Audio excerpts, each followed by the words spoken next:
Sa number 6, babae pilason matapos ginpulihan sa Sagay City. Liwat naman nga na-admit sa ospital ang isa ka babae bangod sa mga pilas nga iya na angkon matapos inigin pulihan sa Barangay Poblasyon 2 sa Sagay. Ang biktima isa ka 22 anyos nga dalaga. Makita sa video nga kuha sang abyan sang biktima ang pagpuli sa mga pamilya. Sandig sa report, ginpulihan sang magpamilya ang biktima bangod lang sang suyaay sa mga bata sa volleyball game.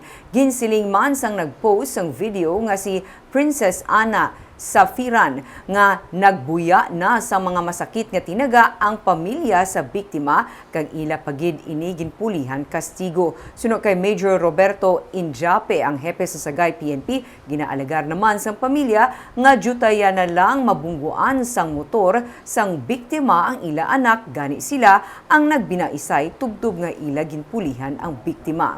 Sang tigay nga makuha ang biktima sa kamot sa mga nangastigo, hindi na ini makatindo kag ginatuwangan na lang.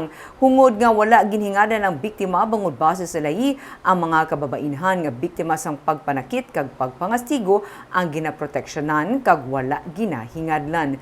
Padayon sa karon pa ang investigasyon sang kapulisan kag natalana man nga mag-atubangay sa barangay ang ginreklamo nga pamilya kag ang pamilya sang biktima.